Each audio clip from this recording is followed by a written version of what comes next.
again.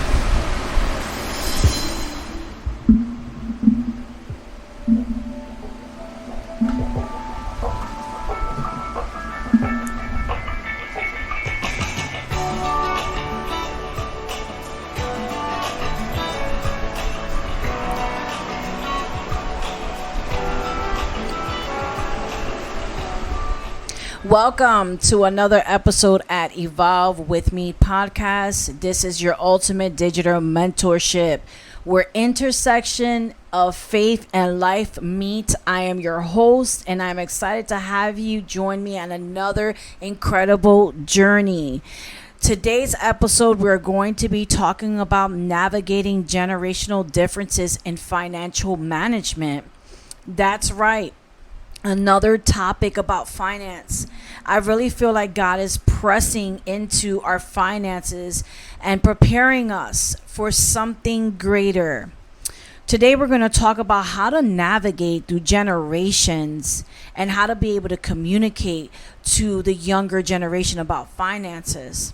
So the first thing I'm going to do is define what our generations look like and define where our generations are at this time. So let's look at the baby boomers. We know that baby boomers were born between 1946 and 1964. We know we have a Generation X that was born between 1965 and 1980. We know that millennials are born between 1981 and 1996. And finally, we know that a Gen Z is born between 1997 and 2012. Imagine, we're in 2023. We're missing generations right now in this list. That's how far we've come. We have come so far in technology and in generations that communication also has to enhance as we come along further in this world, in this society. Each generation has a unique experiences that shapes their outlook on the finances. We know that baby boomers, when they were growing up during a time of economic prosperity, and there was a lot of job stability that was leading them to value the job security they had and their financial stability. We know that around the time of Gen X, when they witnessed an economic downturn, they also witnessed corporate downsizing that was leading them to value self-sufficiency and financial independency. And we have our generation millennials who entered into the workforce during a great recession. Can you believe that? That around that time, between 81 and 96, we were at a great recession. And that led people to prioritize their job fulfillments and work-life balance. Then we had Gen Z that was starting their careers and had more entrepreneur mindset and were valuing more the flexibility and the innovation. And in this generation now, we can see that. We can see how much they value the flexibility and the innovation that they have, and they want to be able to expand that out into the world. Their innovation in this generation has caused that to be their voice. And they really are passionate about voicing that and having the flexibility in their life to do that. So how do these values differ? And how do their experiences are manifesting in the financial management right now? Well, baby boomers, they tend to prioritize in saving and investing and traditional assets like stocks and bonds.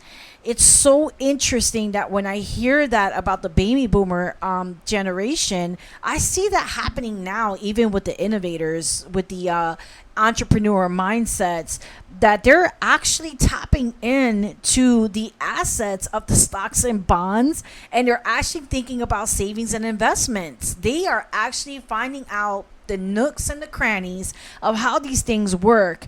And it's so I'm glad to see it. I'm glad to see that this generation of 2023 is saying, hey, we know how this works, and we are looking to prioritize our life so that we can be the ones to utilize this asset in our life.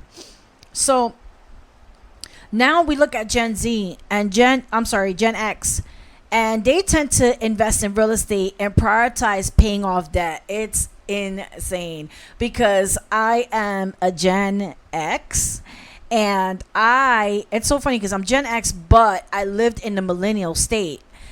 So when I look at my life, I think now how much I am so passionate about real estate. Love real estate. I love homes. I love property. I love the land. I just see so much potential in it. And then I think even moving now about like stay out of debt. Be debt free. Because you don't want to be a slave to debt. And that's a biblical stand. We don't want to be a slave to the lender. We are called to be the lender. And so I look at that and I think about my life, and I'm like, wow, that's interesting how they pinpointed that. And so now we look at the millennials, and they prioritize in saving for retirement and investing in a social responsible companies. That I have not heard much talk about, especially coming from 1981 to a 1996 baby. I have not seen that generation talk about the retirement and investing in social responsibility of companies. And I want to see more of that, and even start to look for those who are involved in that from that generation, and maybe even be able to bring them on the podcast so we can dialogue more about this part of the generation, and what they think and what was causing them to be passionate about that. Finally, we're looking at Gen Zs, and they tend to have a more hands-on approach on investing, and they prioritize on financial education. Yeah, these two, between the millennials and the Gen Zs, I would love to hear more of that. If you are listening to this podcast, make sure to send me an email so that we can do a one-on-one interview on this and get some insight on that. So the generational differences may be a great significant, because we can obviously see that they are all carrying a different mindset, and yet still are mixed up with each other, because even in a conversation about any of this stuff, you'll still hear a little bit of each one in a generation. But it's very essential to remember that there is no right way to manage finances. Like everyone has their advice of how it worked for them, and they can try to give you some pointers. But at the end of the day, when it comes to finances, we have to build something that's according to your lifestyle.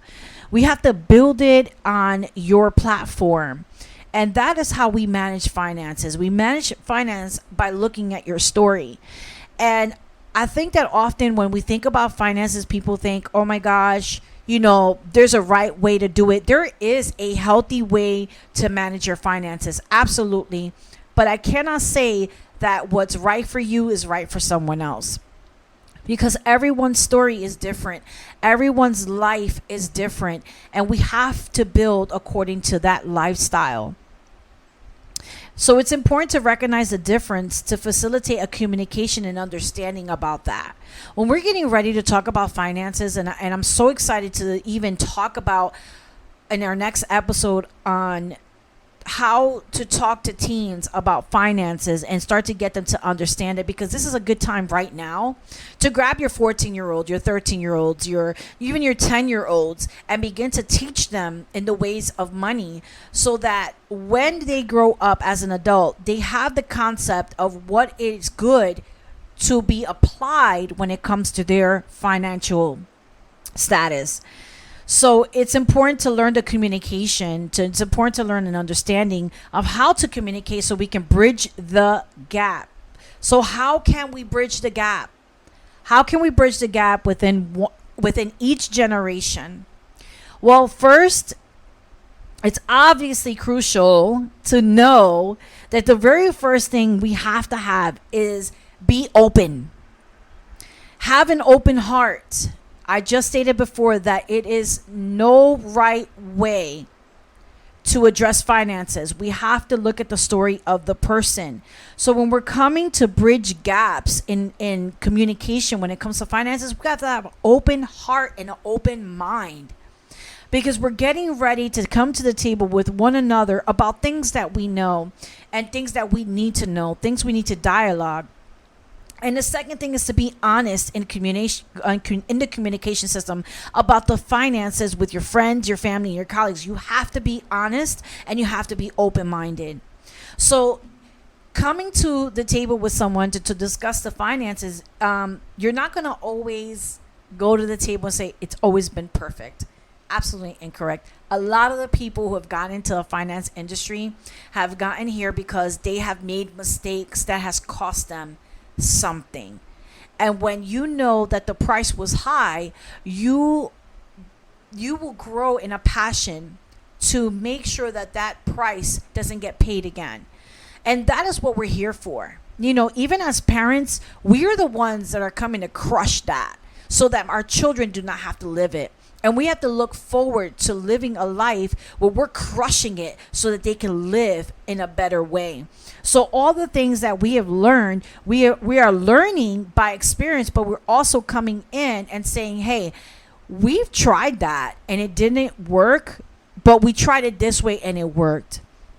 And so coming with an honest, open heart and talking to people about the financial industry is very important. That's your first step.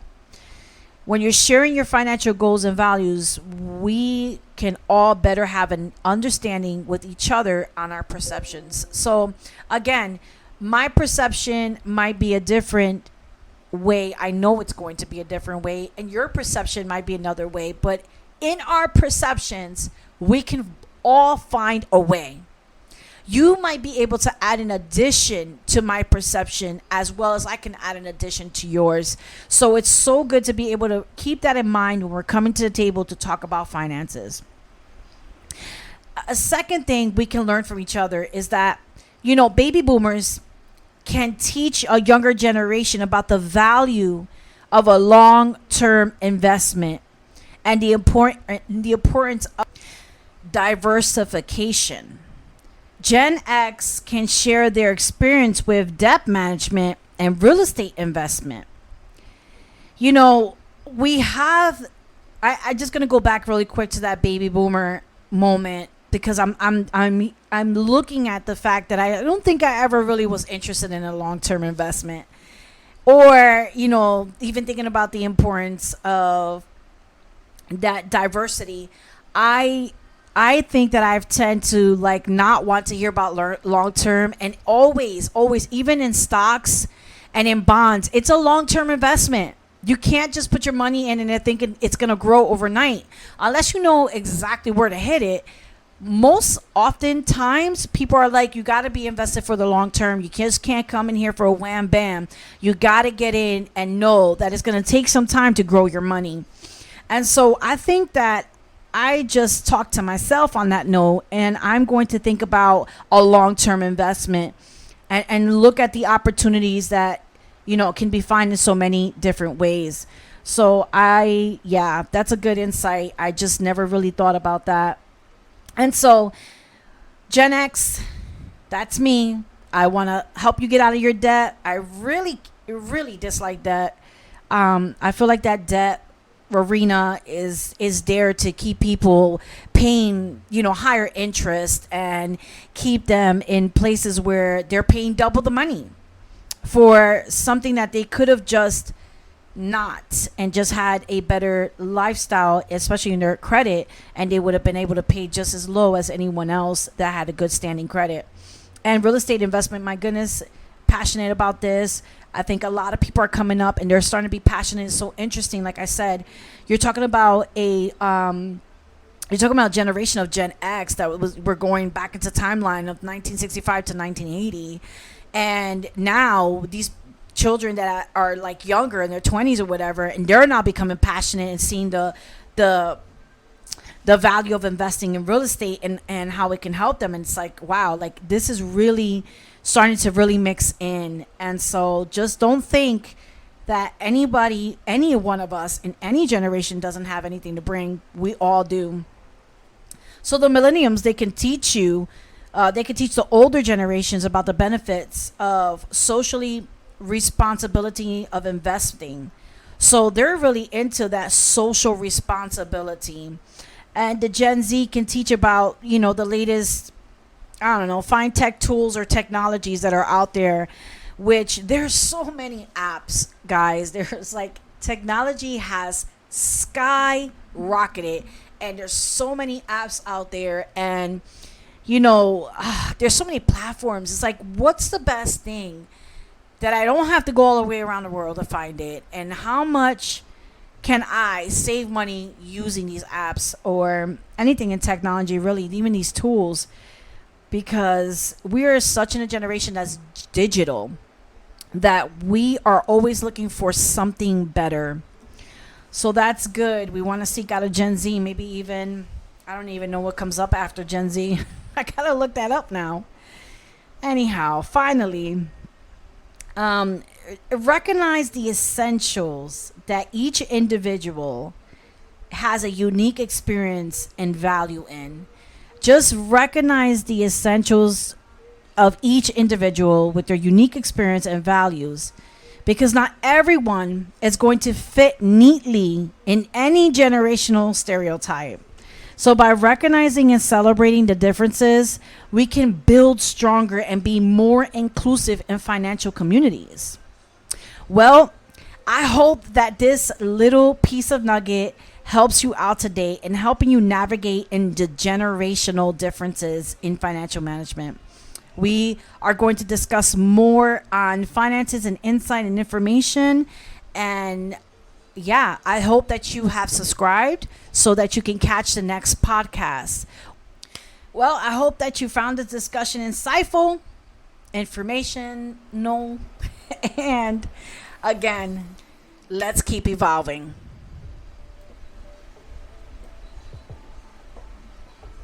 Well, hello. Did you know that we have a group called the Reformation Tribe, and we do our discipleship and deeper in depth? We are actually gathering once a month to be able to plow and be on fire for God and just be around a group of people that are like-minded.